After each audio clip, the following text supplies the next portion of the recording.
Well, hello there. Hello. I have coffee. I don't know if you have any beverage. No, he's got a flight of six whiskeys down there in front of him. And all, no, he doesn't have anything like that at all. This is Curt Doolittle from the Natural Law Institute, here with my good friend Luke, author of the Primal Primer. We've been walking through the contents of the book one chapter at a time. Each conversation's about what, an hour or just under, Yeah, something yeah, like roughly an that, hour. depending on how much interesting diversion, because Luke's interesting, his insights are interesting, and I'm curious. So I always wanted to digress into side conversations. But anyway, and so I've come to enjoy this series quite a bit because at first I didn't understand the depth of the subtlety he was using and to put this stuff across, and how much it's like, we used to have a joke is we have to go back to kindergarten and start over, right? And he's really saying you need to go, let's just start from kindergarten and work over, and let's make you understand how to look at the world so that you're actually in touch with it rather than disconnected from it. Is that what you? Absolutely. That is if I had to describe a thread that runs through all of my work, that is the thread. So Which you wouldn't think would be such a big deal until you start looking at it and thinking about it. And for those of us, like, I'm what, 10 years older than you, a little more than 10 yeah, years. about that. Yeah, about that. Yeah. And so, we grew up where, we were hitting things with sticks and lighting stuff on fire and, blowing things up and, Right. Getting punched in the face. And that was like part of boy's life. But it made you, I didn't realize from Luke's perspective, it connects you with reality, right? And rather, in other words, reality as it exists, rather than the social construction or the mythological construction or the media construction of reality as we interpret it. And so it wasn't until we started talking to this, and then we had a meeting in Boston at Brandon's, I don't know what you call it, campground compound. And we had a meeting there, and we were discussing the generations. And it was only after that discussion, this is only mid-March, right? This is April, 6 weeks ago, that I really understood what Luke was getting at, because he sees this more clearly than I do, which is, holy shit, these generations, they don't have that. Right. Right. And you feel powerless, right? Is that your? You can't not feel powerless when you're that vulnerable to everything around you. You can't not feel powerless. So I can't remember who I ran into the other day. I was listening to something, right? I listen to stuff while I work. And so I'm listening to something, and the guy says, well, how serious is the water? And I'm like, dude, you need to study Luke Weinhagen, because he'll tell you about the water thing's not a problem. That's the last fucking thing you gotta worry about. right. Right? Yeah. But anyway, so today we're going to get to something near and dear to my currently 30 pound overweight heart, with which is food. Yep. And you have a really interesting, what is it that you want to get across in chapter 9? Not so fast food, hunting, gathering for people who didn't grow up either. So there's this huge disconnect in the way we live right now about how food comes to be. Right, we go to the restaurant, we go to the store, we go to the fridge, from a very young age. For most of us nowadays, that's our experience of food acquisition. We don't have any connecting points beyond that to where the food itself actually comes from. You mean like, mom, where's dinner? What time is dinner? Right, yeah, right. and we think, so we grew up with that as a kid, right? We grew up as the refrigerator and the mom, or the parent is the source of food. That's where food comes from, right? And then we think that when we reach adulthood and we're suddenly getting that food from the grocery store, that something in that dynamic has changed. But nothing in that dynamic has changed. We haven't changed that we're getting our food from another provider, right? It just has to be a bigger refrigerator that we call a grocery store rather than the refrigerator in our house. So we've not actually we've not actually increased our competence as we step into what we call adulthood in that regard, in that frame. We haven't changed from someone that's dependent on others for the provision of food to being able to provide for our own food as a resource in any way, shape, or form. You mean not everybody grew up with a deer or pheasants or rabbit carcasses hanging off the tree in the backyard? Right, exactly. I Right. mean, not everybody grew up with that. And not only did they not grow up with it, they don't even understand or recognize or realize that that exists as a real thing. I mean, that's something that people do in video games. That's not something people do in real life, or is even possible for people to do in real life. And that's what I'm trying to correct here in chapter 9, is that we food comes from our environment, Yes. right? And it's this artificial separation from that environment that's causing the problems that we're seeing, right? So one of the ways that we can address those problems and all But the you know, problems we're seeing in what, just for the audience? the dysfunctional problems that we're seeing in society, in our ability to cooperate with each other, in our ability to navigate reality, right? We're seeing anxiety become the most common mental health problem in the entire West. And we're seeing that occur at a time when no one's ever been safer and no one's ever had easier access to resources. It's the exact opposite of what we would expect to see under those conditions, right? But the argument I'm making throughout all of the work that I do is that that dysfunction is emerging because we're so disconnected from those pressures in our environments, because our food comes from a grocery store and we have no idea where it comes from before that. We have no concept of where it comes from before that anymore. We have no experience of where it comes from before that anymore. So in chapter 9, you know, this is the one I get the most feedback about when I'm presenting it to people, when I'm talking to people about it, because it makes people squeamish because they've never experienced any of this. You know, what I'm talking about in a lot of chapter 9, what I'm talking about is you are going to be taking the life of another creature to sustain your own life. You're going to be killing something so that you can live. And that's a concept that the people aren't even exposed to largely anymore. So I guess, you know, I always think of myself as this effete New England snob. Right. But, you know, I know how to do these things. And when I was a little kid, we lived on a dairy farm with, I can't remember, 375. I mean, it was a lot of cattle, 375, I think it was. It's under 400 of cattle. That's a lot of dairy cows. That's a lot of cow. Yeah. Right. Right. And so, I mean, you see life, death, whatever. You see barn cats, you know, rats, mice, whatever. You just get used to and of course, my family's in the funeral business, so you see human life and death as well. Right. And so, are people really that removed from the cycle of life? Yes, absolutely. Yeah. And you mentioned, you know, your family in the funeral service. We see that even in how we negotiate the death of loved ones. We don't want to be comfortable and familiar with the process of dying, right? Even that we want to keep at arm's length. That's how removed from this cycle of, you know, birth and growth and death that we are. And there's serious consequences to being that removed from that kind of feedback from nature, right? I mean, we're seeing the consequences, you know, but people, you know, you go in the grocery store, you grab the package of chicken out of the meat counter area, right? It doesn't enter the mind of most people that before it got to that meat counter, that animal was killed and butchered and processed and put into this container. That's part of the process. Especially if you see, you know how those machines work, right? It's just very bizarre. Yeah, exactly. It's like the chicken gutting, cleaning, defeathering, and whatever process is just industrialized. Right. Yeah. The industrialization of that stuff is that, you know, that's the other side of this. The stuff that we're talking about, I think, is a lot more humane than the stuff that we're getting out of the industrialized agriculture. But the other side of this, the other thing that happens with this disconnect is because we don't keep the thought in our head, we don't keep that whole chain of effects in our head, we are blind to it being applied to us. It's not even on our radar that same process is being applied to us, right? So in order for us to get the animal and kill the animal and extract the resources from the animal, we have to exploit that animal's needs. We have to take advantage of the fact that it gets thirsty so we can find it where it drinks. We have to take advantage of the fact that it gets hungry so we can find it where it eats. We have to take advantage of the fact that it gets tired so we can find it where it shelters. We have to take advantage of this animal's needs in order to extract the resources from it. It's true about whether we're talking about animals or plants or whatever we're extracting resources from. But because we're so separate from that chain of action, from that process, it's not even on our radar anymore that the people out there that are trying to exploit us and attack us and violate us and undermine us are doing the same thing to us. They're exploiting our needs to extract resources from us.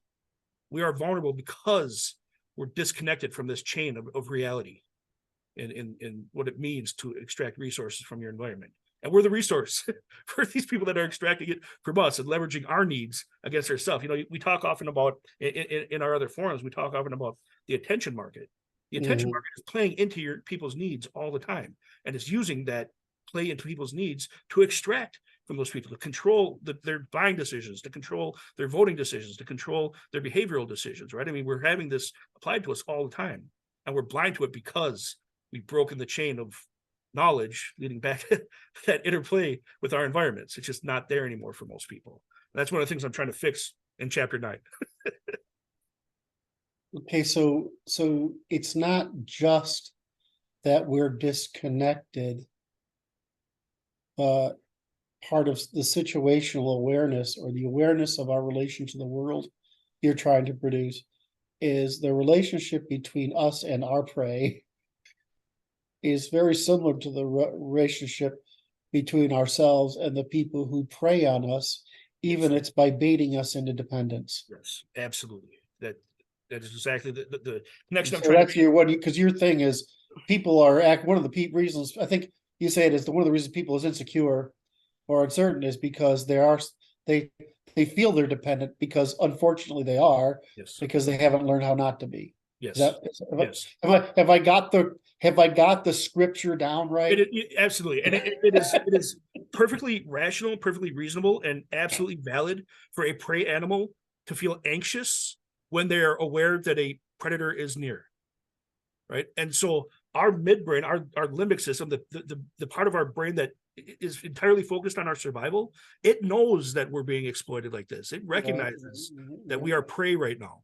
So to me, it's no surprise at all that anxiety is exploding across the West, because everybody's turned themselves into prey. Okay, so you're out of control. Hold on, let me see if I can build this hierarchy, if I understand. So you're actually, you are in fact out of control because you lost your ability to perform minimum survival in the environment. Correct. Right?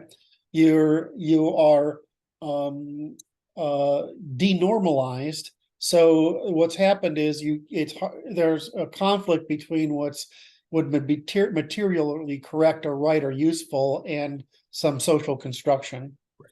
And then we're alienated, right, by the process of this competition between things that we can't tell are true or false. Right. And then we're victimized because we're subjects of this entire system that's taking advantage of our you called it sleep, or what is it? Needs, our needs. Yeah, our basic needs. Yeah. And so what they're doing is creating this dependency that's causing us all to be increasingly insecure instead of what they falsely promise. Right. Is that it will make us secure. If I got that sort of understand. Yeah, absolutely correct. And the only nuance I want to throw on this is it doesn't have to be a nefarious process. They can, with the best of intentions, be trying to meet people at where their dependence is. And in the process of doing that, they're still undermining they're still undermining you as an individual in contact, in that conceptual change, in that that ability to engage and navigate your environment. They're still undermining you with the best of intentions. So where they're trying to relieve stress, they don't know that they're not saying the way you and I would look at it is teach people how to be responsible, right, for the common good. But what you're also saying is teach people to be responsible so they don't feel insecure victims. Yes. Yeah. Right. Was that what you're trying to get across? Yeah. Okay. Yes. We must have some of this pressure to push against in order to fully develop. Mm-hmm. Right. If you look at, and I run into this with all of my kids at some point, right? They want to help the butterfly out of the cocoon. And when you do that, you kill the butterfly every single time. Right? We have a whole society of people trying to help us out of our cocoons. Which is bad. It's killing us every single time. Right. And so that's why we're talking about food today, because my argument is that people need to know, they don't need to do this for every meal, but they need to know how to extract food from their environment. Their brain needs them to know this, so that going to the grocery store is an option, not a dependency. Right. You're not. Yeah. I mean, I'm trying to think how I would criticize this. Yes, absolutely. And I can see somebody says, well, I'm never gonna, they won't, and if they ask this question, they clearly don't get your point. Right. Like, well, I'm never gonna have to go out and, find a geese and chop its head off and clean it and cook it. Right. That's not his point. What's your point? My point is that it's you need to expose yourself to the pressure of being competent to do this.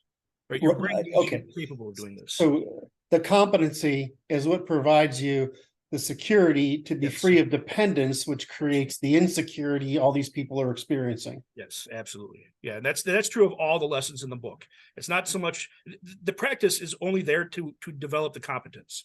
Once you've developed the competence, you have the minimum required skills to avoid the dysfunction, to avoid the anxiety, to avoid the dependency, to not be that victim. Okay, so go ahead. I wanted to. Yeah, I mean, one of the most recent examples that I like to point to as I'm talking about this stuff is look at what people's fears came out when the lockdowns happened. Right, they were shutting down restaurants, and they were talking about and in some places restricting your access to grocery stores if you didn't comply with certain standards, whatever those standards were. And I don't care about what people feel about the pandemic itself and its response. I'm just trying to demonstrate that it's not far away to think about. It's not hard to imagine a situation where it's not an impossible situation. You're denied access to food because you're not complying with your food provider. Yeah, can I just, so I think about this, right? So one of the jokes we tell is, which is actually true, is that, I lived in Ukraine for a long time, and most people are one generation off the farm. Yeah. Right? They know how to do all this stuff, right? Yeah. So their fucking country gets torn apart. It's a different level of crisis for them. Right. Than it is if like if you live in LA and you're living in restaurants or whatever, and all of a sudden there's no food. Right.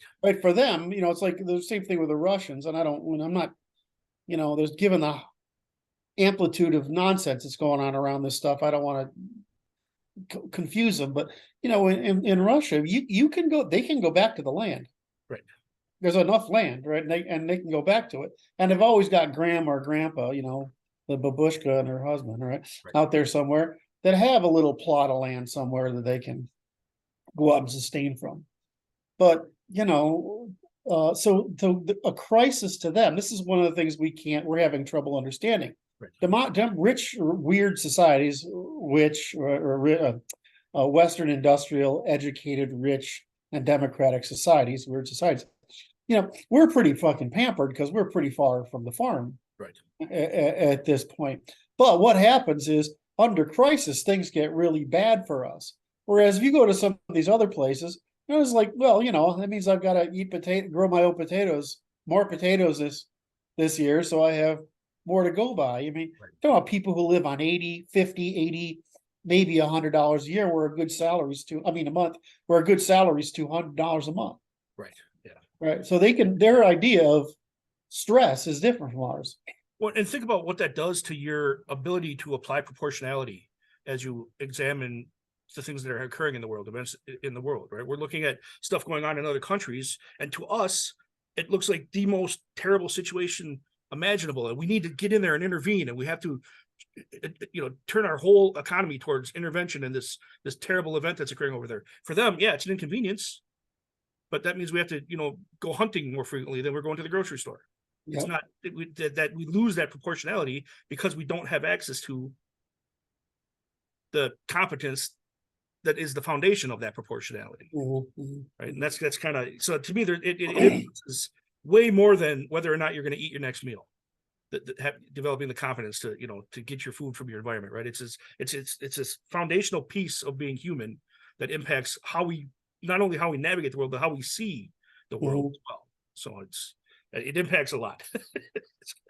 So I think we've sort of set the introductory stage. Yeah. For the rest of the chapter, you go through a series of steps, hunting with weekends with dad, hunting, etc. So you want to work through those? And let's go through. What are you trying to explain by this sequence? So like in the other chapters of the book, I want the reader to step away from this chapter with the minimum basic competence to accomplish the task that I described. right? So I want them to be able to pull a squirrel or a rabbit out of, their environment, skin it, and eat it. I want them to be able to at least start to recognize what plants exist in their environment, how to test whether or not those plants are edible, and have that as a resource as well. Right. So can I say squirrels aren't worth the effort? Probably not. Once you get the hang of them, though, they're super quick and easy. So, and they're everywhere, even in the cities, right? So, like, That's true. if I was in the city, I still wouldn't be worried about it, because I could go pull a half dozen or a dozen squirrels out, set up some traps or whatever, pull a half dozen squirrels out, and my family's gonna eat fine that day. Yeah. Get by just fine. So, and it takes very little time, right? And that's the kind of stuff I focus on in this chapter, just because again, my aim here is, it's called the Primal Primer, which means the basic level information. I'm talking about, my goal with all of this is to break it down to the minimum requirements. So it's not exhaustive. It's the basics, and that's really what I'm focused on throughout the material here. So the chapter itself, we'll go through the material in the chapter, right? So there's a section called Weekends with Dad, right? And I grew up in a broken home, right? I'm the child of divorced parents. My dad was an addict and an alcoholic, right? We saw him, the one weekend a month. It was time with Dad growing up, right? So because of that, we didn't do a lot of this stuff as a kid. I wasn't exposed to a lot of this stuff as a kid. Now I share that with the reader because I don't want that to be a barrier for them. The fact that they grew up without being exposed to this stuff, right? That doesn't have to be a barrier. It's not a barrier. Right? This stuff isn't hard to learn, right? It just takes some focused, concentrated effort to develop these competencies, right? But I want the reader to know that I'm also coming from that same place. We did some fishing growing up. That was about the extent of my exposure to how to extract resources from your environment as a child, right? Minus my own exploring the woods and stuff like that we did with friends, right? We did a lot of that. But as far as guided, I'm going to teach you how to do this stuff from a mentor or a father, my exposure to that was very minimal, right? So I just want the reader to know and the viewer to know that you don't have to have that in place in order for this stuff to work, right? So the next is the hunt is on, right? That's the next section. And here's where I reintroduce the concepts that we've already discussed in the book about situational awareness, about the disturbed environment, about what to look for as we're examining an environment. And we're applying all of those skills that we've already learned in the book in finding where an animal is going to be, identifying where animals are, and identifying where to do our hunting, right? So all of this stuff ties together. It's all bound together throughout the material, right? All of this stuff is required. It all leverages each other as we work through this stuff. Right? One of I mentioned as we started talking about this that I get a lot of squeamishness as people discuss this type of things. It's like when it comes to a situation where you have to sustain yourself from your environment, you lose the luxury of choice as far as what resources you have access to, right? You grin and bear it. Right, you grin and bear it. So I don't have a problem at all with people being vegans or vegetarians or anything like that, or pescatarians, any of their dietary choices, or full carnivore, where they only eat meat, right? But again, those are luxuries. Those we get to choose because we've separated ourselves from our environment. When we get back to that place where we have to reconnect with that environment, that we have to respond to what's being presented, what's available to us. That's what we have to take on, right? So I do bring up some of that a bit here in I would. Do you think for the audience, it's really that necessary to worry about? The reason I bring it up at all is because so much of my book and so much of my argument is based on needs, and I want them to make a distinction between needs and preferences. Oh, okay. So it doesn't matter what you prefer. Right. Here, I'll give you a great example. So I'm an ASB, right? So you understand that. Like I can't finger paint as a kid because I couldn't stand the feeling on my fingers, right? Because you have hypersensitivity. Yes. And so like I could clean a fish, but when it got to the bigger animals, it was such a struggle. Yeah. And I was like, why don't I just wear rubber gloves? Then it won't bother me. Right. Yeah. Right. But it is like, but it isn't, it's just a sensory overload for me. So I can appreciate other people having a psychological rather than physical sensory overload. Yeah. Right. So I mean, you get over it.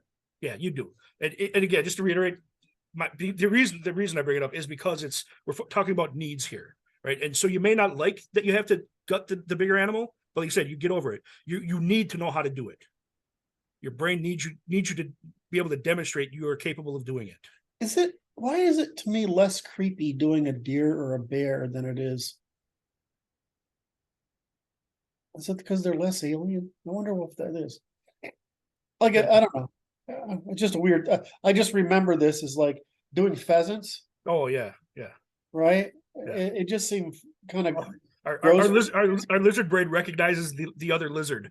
it's something going on, and I'm like, I don't know, but putting the deer up there, that's like, oh, this makes fucking sense, right? Right, I mean, yeah. I just wonder if it's probably what it is. It's a lizard brain reaction. It's just weird. Yeah. Anyway, so let's after, go. After the hunt is on, I talk about the 3 Fs. I just introduced the reader to the 3 Fs, right? It's just a real quick rule of thumb, right? When you're talking about, what you're going to try to catch and eat, what you're going to hunt, we're talking about things with fur, feathers, and fins, right? Those are what we focus on. How come I've never heard that before?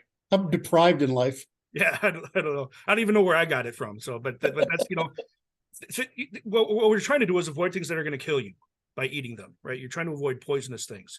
So, yeah, like clams and oysters. Right. Clams, oysters, things with fur are more likely to be poisonous than things with scales. Yeah. Right.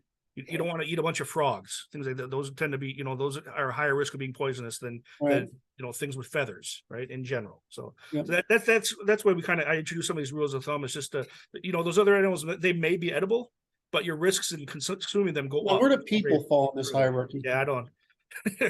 Sorry, I got away with saying it with a straight face. The whole point, that's kind of my closing argument for the whole chapter here is the whole reason we want to develop this skill where we can pull our food from our environment, where we're able to kill an animal for our food, so that we never end up on the streets killing each other for our food. Right, that's kind of the whole argument here. Is that so? Now the next section, I introduced the concepts of passive hunting versus active hunting. And that's important with the rest of the material that we go through in here, just because the active hunting is when you're actually out there prowling after the creature that you're hunting, right? You're actively engaged in the hunting process. You're not so much using their needs against them as you're competing against their threat response when you're active hunting, right? They're trying to avoid you, you're trying to acquire them, and it's an active process. Passive hunting is when we're strictly leveraging their needs. Their response to their needs in the hunting process. It's where we're setting traps and snares. It's where we're finding game trails instead of visually sighting the animals, right? We're not shooting at them. We're not shooting arrows at them. We're not throwing rocks at them when we're passive hunting. Those are all active hunting steps, right? The passive hunting is set it and come back to it. Right? That's the distinction I'm making here for the readers between passive and active hunting. Now, the reason I make the distinction, the reason I introduce it this way is because active hunting takes a lot more practice and a lot more skill to develop than passive hunting does. So it's pitting your skill set against the animal rather than your competence against the animal. Time investment. Yeah. Right. Whereas we were taught, look, it's really simple. When the temperature rises, they get out of bed and they go look for food. When the temperature drops, they go back to bed. Right. Right. So what you do is you just figure out where the hell that happens, and you just sit there. I'm sitting there with I got this fucking enormous heavy barrel rifle with this scope the size of my head, right? And I'm just like 1 doe, 2 does, 3 does, 4 does. No fucking. Right. But that's what it does. The time. So the point is laying out traps is actually kind of controlled and fun, but figuring out where the deer go. Yes. Right. And then waiting around for it while the temperature changes. Although I got to tell you, I'm kind of fond of bottled water and granola bars. Right. Yeah.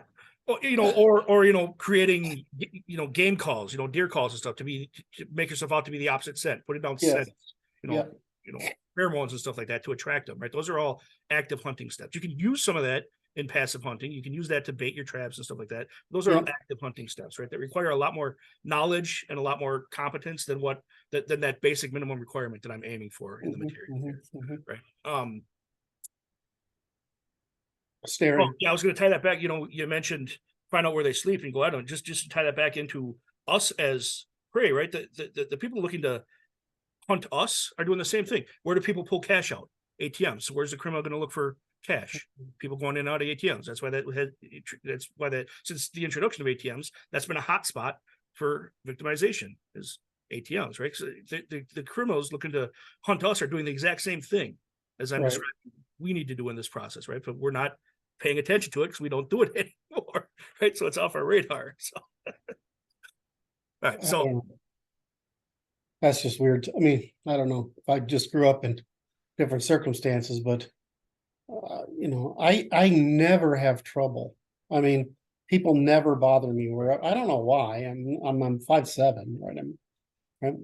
So, but people never ever bother me. But I just never can understand how you could be that fucking oblivious to your surroundings that you'd let that happen. It's amazing to me. Yeah, and yet it happens pretty much every day. So there's a gap in there somewhere. That's what I'm trying to fill. It's that gap here. Amazing. All right. So after talking about so after the section on passive hunting versus active hunting, I start to walk through the actual process of the passive hunting that we're going to explore. Right. So what I'm talking about here is snaring. Right. So I focus on rabbits and hares because rabbits and hares in most locations are year-round prey. They don't hibernate. They don't stop for winter. Right. They're out, squirreling around all year round. Rabbits, squirrels, all those kind of things, those kind of, vermin type of animals, they're year-round prey. Right. So we focus on snaring those. Right. And then so this section, I go over the steps to actually create a snare and set a snare. And it's using a lot of the concepts we discussed in chapter 6, specifically the disrupted environment. We're looking for game trails where the animals moving back and forth. Those are that's where we want to do our snaring, focus our snaring on is the trails the animal's already comfortable and accustomed to using. And I go through the actual instruction of how to do that in the book, right? So then the next section, once you've caught the animal that you're snaring, I go into how to field dress the rabbit or the hare, right? And what that means is removing the parts you're going to eat from the parts you're not going to eat as quickly as possible, right? You don't want and not making a mess. Right, and not making a mess, not getting yourself sick in the process. But we want to separate the parts we're going to eat from the parts we're not going to eat, because all that heat in there inside the dead animal, it's going to be a breeding ground for bacteria. So you want to be able to field dress these things as quickly as possible once they've died, right? So that's the reason we want to get. That's why we do field dressing instead of taking them all back with us to dress them, the next day or whatever when we get back home, is because we got to separate the good stuff from the bad stuff before the bacteria grows. Right? Get that temperature down. So that's what dressing the animal does. Dressing just means, field dressing just means removing the stuff we're not going to eat from the stuff we are going to eat, right? And it gets that temperature down to remove some of the primary sources of bacterial growth. Then I provide instruction on how to completely break down a hare using small game, right? That's what I focus on in this section. And again, it's just step by step. Yes. Never mind. Yeah. It's just step by step process. I was wondering why you did rabbits and hares and fish, but you didn't do and you didn't do birds and deer, for example. Yeah. Well, yeah, deer are a lot harder to trap. Oh, you're under trap. And I'm focused on passive hunting. You can actively. Oh, I see. I'm sorry. Deer and birds are a lot harder to trap. That's why I focus on, again, minimum skill set here. Those are both absolutely perfect. No, I just expected it, and I'm probably distracting the master from his. No, and the other side of this is I want people to be able to do these things using only the material that they get out of the book, right? So you can make the cordage that you use to build the snare, for example, right? And we talk about that in the process of building the snare, right? You're actually making the snare yourself out of cordage material you've woven yourself into a snare, right? And the same thing for the fish traps. You're pulling all the resources to make these from your environment, right? So I'm not talking about how to bait traps or anything like that. We're talking simply about snares that are, walking path snares, and even the passive hunting fish trap that I introduce next in the next section. This is not a baited fish trap. This is taking advantage of the fact that fish seek out shelter at different times of day.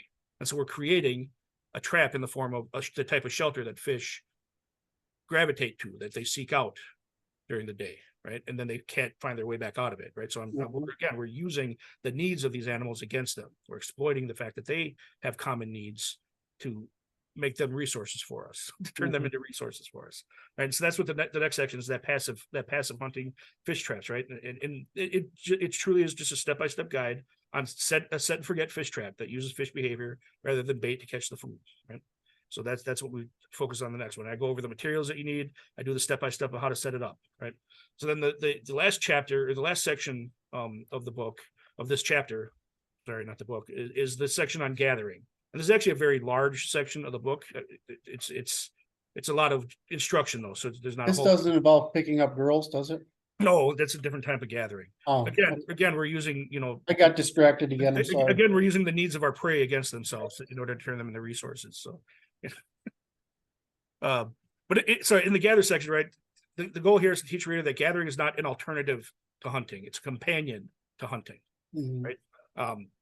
You know, one of the things I try to reinforce in this section is that as we're moving through our environment, we want to be picking up on all of its threats, all of its challenges, and all of its resources, right? So I reiterate that in this section about gathering, right? So that puts you in the best position to respond to the cues instead of react to the occurrences of whatever presents itself to you, right? So developing the competence, developing the skill set of gathering is just another way to reinforce that, looking at your environment and seeing what resources are there. Mm-hmm. Right. I don't know if you remember, and this might be off your radar completely, but my kids got into it for a little bit. There was a game several years ago called Pokemon Go, where people were wandering around with their phones for little virtual characters and all their you know, it's like they would put the little things to It was find. pretty popular for a while. Yeah, it was pretty popular for a while. I keep a couple of plant identification apps on my phone, and I basically play that same game. But what I'm doing is whenever I'm in a new space, I'm checking out what are the common plants there, and what can I do with them. So I'm playing like a grown up version of Pokemon Go as I go from place to place, right? Because why not? The tool's there. It's like a stock picking app for outdoors. Yeah. Yep. Is that a resource? Yes or no? Is that a resource? Yes or no? Right. Yeah. So again, just stuff like that, right? I try to just introduce that kind of stuff to the reader so that they just start paying attention to what's around them. Right. And so some of the things I talk about in this section is never stop eating. Right. That's the whole point of gathering. As you're going about your day, doing all the other things you're doing, as you're setting up your snares, as you're finding your game trails and stuff like that, whenever you have an opportunity to eat or eat as you're doing that, do that, gather that food and eat it, assuming you've already identified it's edible and all that, those kind of things. Right. So you don't want to limit yourself to any of these approaches. You want to have the minimum skill set in all of them, right? Just because you're using them all together, they support each other. You leverage them with each other. You know, you don't want to get into a situation where you can't find an animal, so you're starving, right? You should be gathering the whole time you're looking. And the whole thing of eating while it keeps your energy level up too, right? It's funny. I just remember as a kid, I grew up in the Finger Lakes region of New York, where they grow a lot of wine, right? So for various reasons, they're just like random grapevines, these enormous dark grapes on them, just like everywhere, because you got the animals get them and whatever, and so you're just walking through the woods, you just peel off a handful of them, right? Make sure there's no spiders and stuff, right? Yep. But and you just go along, and it's really quite nice. The other thing is, wild strawberries are so much better than store strawberries, right? You're walking around this. Oh, they're awesome. Yeah, and you know, there's a shift that happens when you start noticing those of us that have some experience with it. Like you grew up with it a lot. You know, I did a lot of running around in the woods in northern Minnesota because we had friends and family that lived up there, right? So I'm familiar with the berries that grow, the nuts that grow, all those kind of things. And so you're walking through a space like that, and you don't. You know, I hear people concerned about how we're going to feed ourselves. I don't feel that way because I can walk through that space and I can see food everywhere. So it never hits me as a stressor that, you know, if society shuts down tomorrow, how are we going to feed ourselves? Because it's there. The food's there. It's got to be able to see it, right? So that's one of the things I'm trying to kind of help people figure out in this part of the book here. You know, so again, I go back to some rule of thumb, some things to avoid while looking at plants, right? There's some plant types that are very consistent and that grow when the plant is not edible, right? There's just different things that plants do that are fairly consistent, right? There's just some things you want to stay away from. For example, unless you're really good at it, don't eat mushrooms. No. Right? Unless you're really competent, really studied, you really practice. And the thing that's really popular in Eastern Europe is it's because it's they're really big on their mushrooms, but they grow up knowing it. Right. Yes. You know, when we grow up, and I remember my sister eating one she shouldn't have. It was a horror show, so to speak. And Well, eating the wrong thing can kill you. So, I mean, you want to be careful about all of this stuff, right? There's a big warning, certain generals warning on all of this stuff, right? It's eating the wrong thing can kill you. That's why having a process of knowing how to figure that out is important. And that's what the next section is about, actually. what a great introduction to the next section. The Army has, this is from the old Army manual. I don't even know if they still have it in there, but they have a universal plant edibility test. And it's a series of steps. It truly is just a series of steps. It takes some time to do. It's an investment, but it's a series of steps to identify not just what plants are edible, but what parts of each plant are edible, and not just edible in general, but edible to you, because you're testing them on yourself.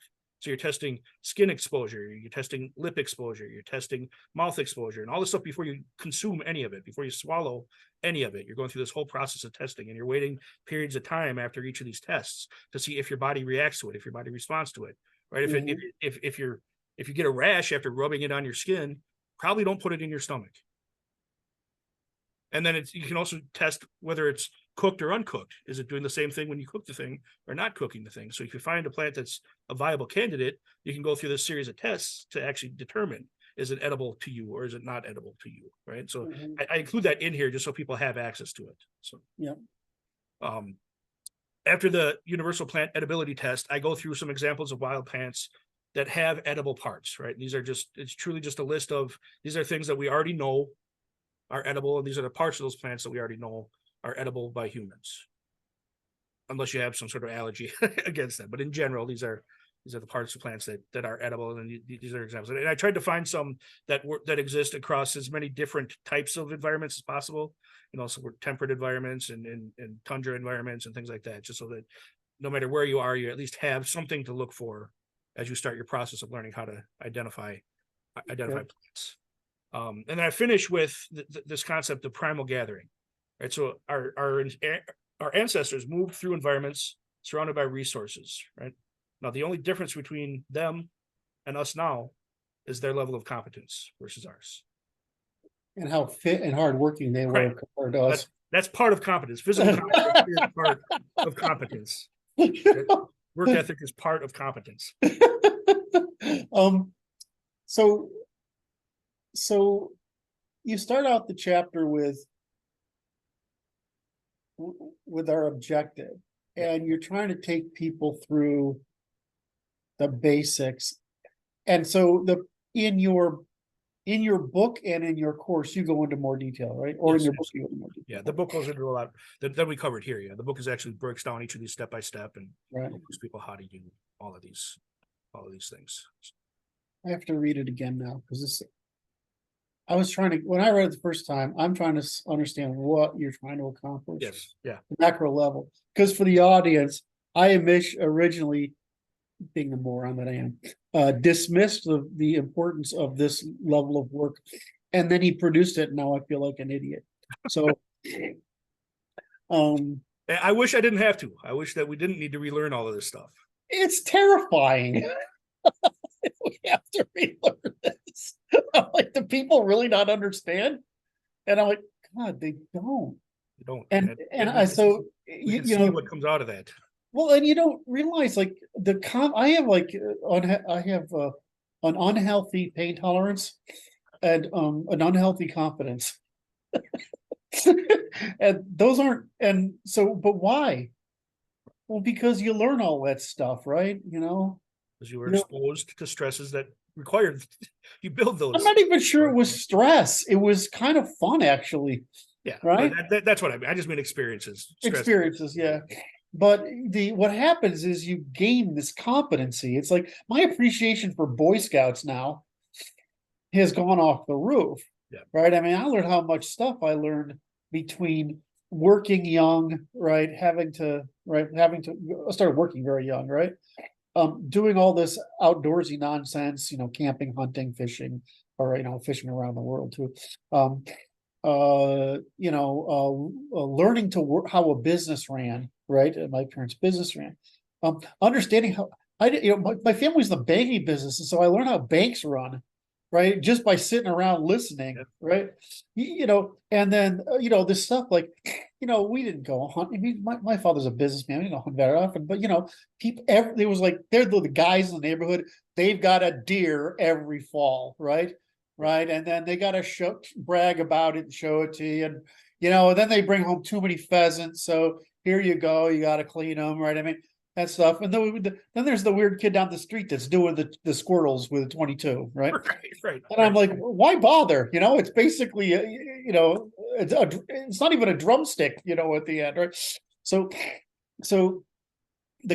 I think that confidence, that mindfulness that you get, because I loved how you brought that up earlier, that mindfulness brought up was really great. So, any event. Yeah, and we haven't found a good way to provide that through any alternative method. I don't think there is one. Right. It's like learning by doing. Right. You're not going to learn wrestling except by wrestling. Right. Yeah. And so instead we're launching people into adulthood without this stuff, and we can see the damage that's causing. We can see the problems that are coming out of that. Is it one of those things like we don't understand that these basic skill, that most of what we do is an abstraction of a primal skill? Yes. Yeah. It's like that kind of. Right? Understand that. Yeah, that's absolutely the case, and we don't understand that. That's like there's so few first principles. That's the reason I call what I do core human competence. It's because this is everything else emerges out of this core. we can't extend responsibility externally until we can be responsible for ourselves. So okay, so we got across what you want to get across. Yeah, we got across what I was hoping to get across. I had fun. I'm having a hell of a good time doing these. Yeah. So what's the next chapter? The next chapter, let's take a look real quick. After chapter 9 is chapter 10, kinesics. So it's what body language is telling you. So we're back to the situational awareness. I have a lot of experience with sex differences in body language and behavioral mapping of eyeballs to what men and women stare about each other. So that I'm sure I can rudely discolor your gentlemanly chapter 10. I look forward to it.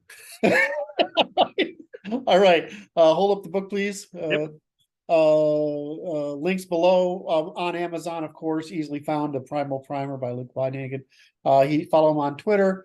He's of course one of my friends, so you can follow him via me if you know where I get to me. And give it a shot. It's absolutely worth it. All right, Luke. Thanks. I look forward to the next time. Yep. Thanks a lot.